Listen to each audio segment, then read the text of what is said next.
kapuso, sama kayo sa biyahe ko. Sa ulo, init. Paano kaya to? Ay, init. Mami Sue? Hi, Drew! Oh! Ang init. Ba't ka dito sa bundok? Ay, may pupuntahan kami dito kay study. Andiyan, hindi pa... Para sa pera paraan? Oo. Ah, meron din kami shoot dito sa biyahe. Talaga ba? Oo. Ang init, sakit sa ulo. Eh, ba't hindi? Wala kang sombrero? Hindi ko alam ganito ka-init, di ba? Akala ko malilim. Buti lang parati ako nagdadala ng extra. Ay, talaga? Buti na lang. Talaga, pera mo na nga. Dapat talaga may mga ganito. Sa iyo na yan. Naku. Galing sa bamboo. Sama ka, papunta ka dito? Oh, halika nga. Doon sa may aso? Oo, halika nga. Ang paborito nating biyahero na si Drew Arellano, It's a good start. napakaraming ganap in life. Bukod sa pagiging haligi ng tahanan ng Casa Arellano, TV show host and celebrity, Sino kaya ang iba ba? atleta.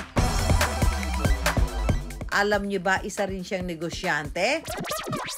Ang mga sports apparel na ito ang kanyang negosyo, ang Vamos. Ngayong umaga, kwentuhan session muna tayo with the uber kulit Papa Du.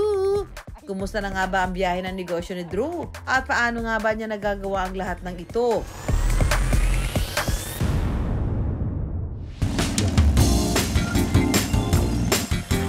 Kahit maraming ginagawa itong si Drew araw-araw, alam niyo bang maaga raw siyang natutulog gabi-gabi? 8 o'clock na tutulog ka na talaga ba? Anong unang hirit ba? Ganun pa din. Ah, talaga? Ganun pa din. So, Bakit? ever since before I was a kid, maaga na ako natutulog, maaga din ako nagigising. Other people kasi, parang sleep for them, hindi priority. Ako kasi, I can't function properly kung... Wala sa tulog. Ay, nako, hindi talaga. Siguro nasanay ako na hindi ko gagalawin ng cellphone ko pagpasok ko sa kwarto. Pati pagpasok ko sa kwarto, yung kwarto ko na yon, walang TV. Oh, yes.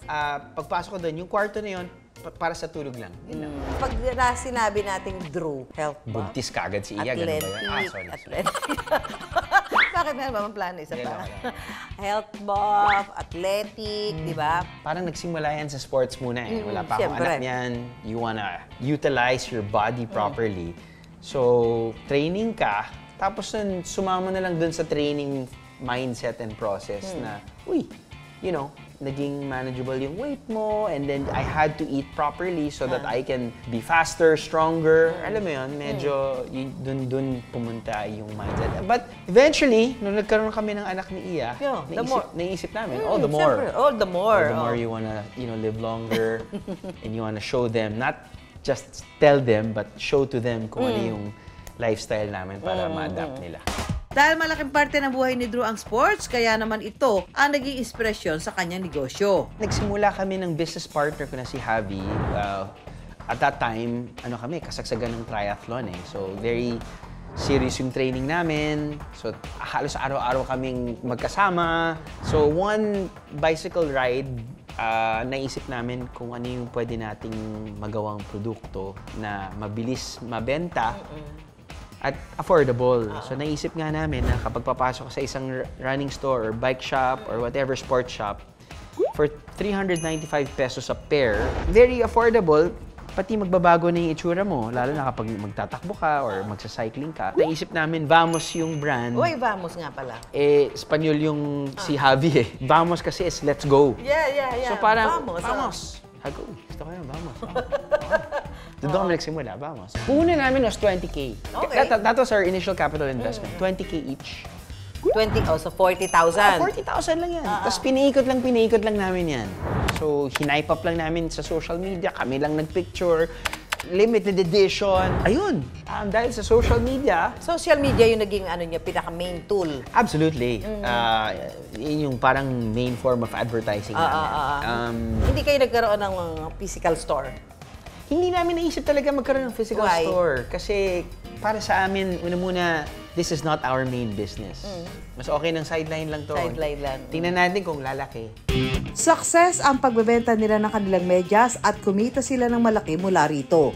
Kaya nag-isip na rin sila ng mga iba pang produkto na pwedeng ibenta. And then eventually, na-involve na rin yung inyong mga asawa dito. Wala kami choice eh. Dala ka lang.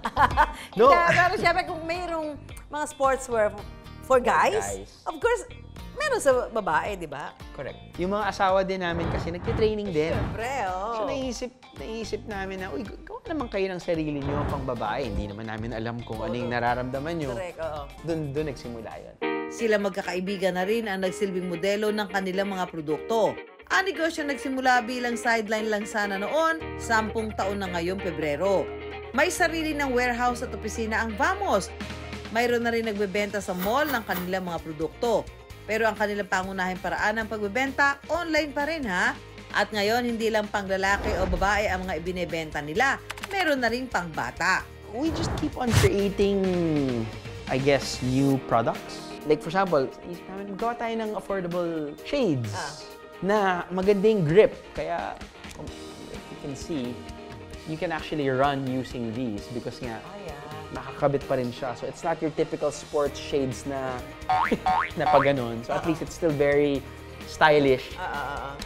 Tapos nun, because it's, 750 pesos. So iniisip ng mga kaibigan ko na bumibili ng mamahalin, uy, hindi na ako bibili ng mamahalin dahil kung nawawala ko yung mga shades ko, di ito at least. Kino-consider nyo rin yung affordability ng product? 100%. So we want to make as high as a CEO of a huge a huge international company wearing our brands and then at the same time, si Kuya Guard, dahil gusto niyang gumastos ng sombrero na 495 pesos, kaya niyang gawin. Sa pamilya, meron bang business-minded talaga? I mean, may business ba kayo? Doon mo nakuha yung ganong inspiration na to put up business, ganyan? Mother side ko, lola ko, alam ko, talagang businesswoman. Very sharp. Farmer yan, pero siya talaga yung nagpalago ng negosyo nila sa farming. But I think, I don't know, I took up marketing management, so I guess that kind of helped also. Of course, oo. And then my first job was an account manager nga sa isang advertising agency. So I guess that also worked or added to my entrepreneurial mindset. So, ano mabibigay mong tips doon sa mga kababayan natin na planning to put up business, whatever kind of business?